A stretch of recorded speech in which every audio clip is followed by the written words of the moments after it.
Hey guys, welcome back to my channel. So I was actually going to make a Valentine's Day video, but making an advice video came to mind and I thought that would be a lot more valuable. So I switched up last minute and decided that that's what I'd be filming today.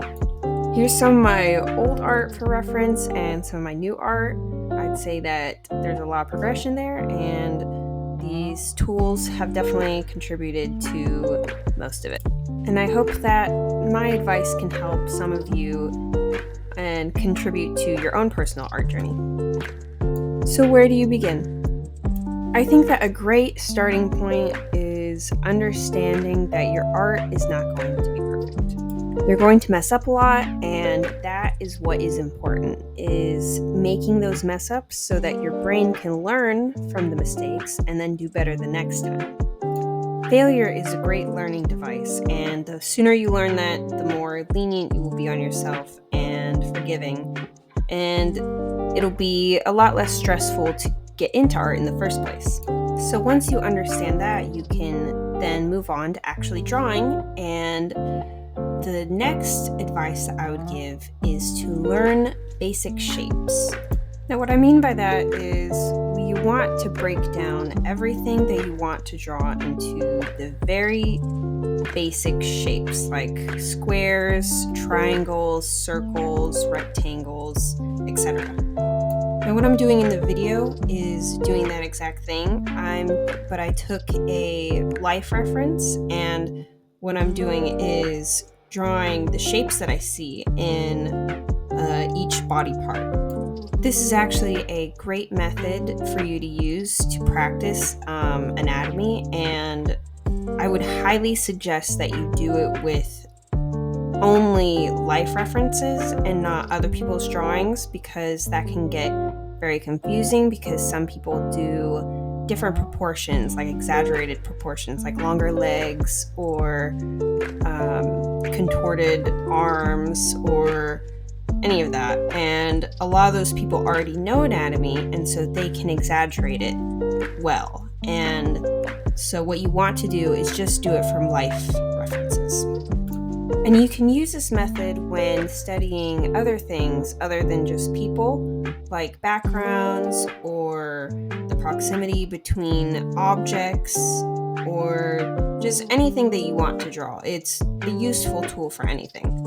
I remember when I first learned of this, it helped me understand anatomy so much. It truly skyrocketed my ability to draw people and make them look realistic in that sense. And speaking of anatomy, that is my next piece of advice for you, is to truly understand and grasp anatomy. That will make doing art so much easier, well, drawing people so much easier, if you understand the body and how it looks, how it bends, just all of that. It makes it so much easier.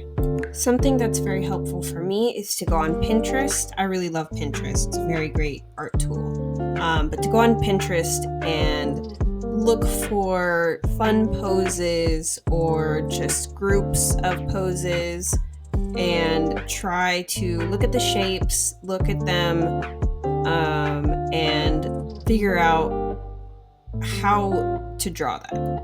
Another really good shape to use when looking at the body is a cylinder. So when you're looking at the arms, they're all cylinders. The stomach, that's a cylinder. The legs, cylinder. Fingers, cylinder. All of it can be simplified into that shape. Additionally, if you're drawing digitally, make sure to flip your canvas often. There's typically a flip canvas option when you're drawing. You just need to find it on whatever program you're using. I can't personally think of one that doesn't have it, like any of the big ones, like Photoshop, Procreate, Clip Studio Paint, all have it. I haven't really used any other digital software, but I would imagine they also have a flip option as well. But if you're doing it traditionally, what you can do is take a picture of your drawing and then flip it in the editing in your photos, and that'll help you be able to see you're drawing with fresh eyes, because when you're drawing, you do it typically for hours at a time, and your brain starts to, confuse everything, and sometimes you can have like a huge mistake that you're just not noticing because you've just been staring at it for so long. So flipping your canvas gives you a fresh pair of eyes in a sense, and allows you to see those mistakes that you were missing before, and it'll really help with the anatomy. Once you fully grasp anatomy, and you can then recognize the issues that are there.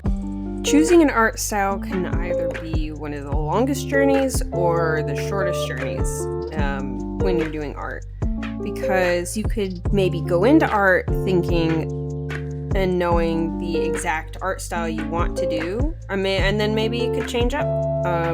Maybe you could change up every few months even. It's something that is difficult for a lot of people, and including myself. My art has evolved quite a bit over the past few years, and I'm hoping that I'm landing on this style right now that I have, because I really love it and I've been enjoying it. But there are some tips that I can give you to help make the process easier. For starters, a really good method is taking a collage of all your favorite artists and thinking about what you love the most about their art styles. Is it the line art? Is it how they color? Is it how they draw people?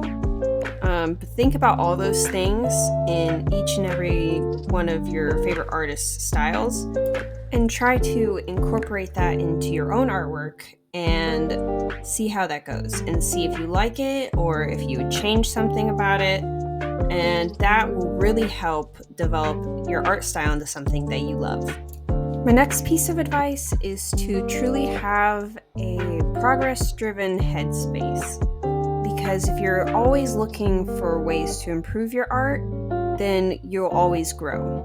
Try to always be looking for ways to improve, like examine your art and figure out the things that you don't like about it, what you do, what you can fix. But don't stop there and be negative towards yourself, because that will only hurt you in the long run, is to think negatively about your art. You just want to think of things in a way that helps you improve. And by actively thinking about those things that you're messing up on, you can do research and look for the specifics. Like, let's say you don't know how to properly display expressions, you can look up YouTube videos on how to properly express emotions. You can look up expression sheets on Pinterest or Google, and just things like that help your art really continue to grow and progress in your art. Inspiration is one of the biggest driving factors of art, for me at least, and if you continuously do things to specifically get inspired, then it'll be pretty hard to get burnt out. Something that really helps get me inspired is watching some of my favorite movies, such as Studio Ghibli movies. Howl's Moving Castle is my favorite, or Spirited Away. Those are just so creative and beautiful, and they always get me in the artistic mood. Another thing that you could do is listen to your favorite music or inspirational music, creative music, just things that help make you feel in the creative headspace. I also really love to go on YouTube and watch other people draw. I like to watch Draw With Me's. It helps me feel inspired, and just watching somebody else create and being able to see what they're doing and see their progress really helps me get inspired. And so that's another way. Pinterest and Instagram are also really great tools. I will say time and time again, Pinterest is one of my favorite places to go when I'm feeling like drawing, but I don't know what to do. I don't know what to draw.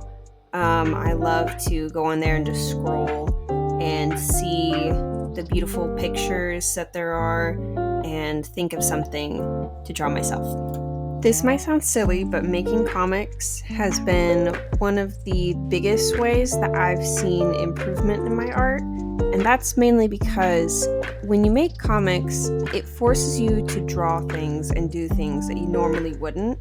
So if you're just drawing a pretty girl just standing there, just smiling, doing nothing, then it'll encourage you to draw that girl maybe doing a fun pose or making a silly face or draw a background. It really pushes your boundaries and helps your art develop into something that you really want. And so because of that, I highly suggest making comics, even if nobody ever sees them.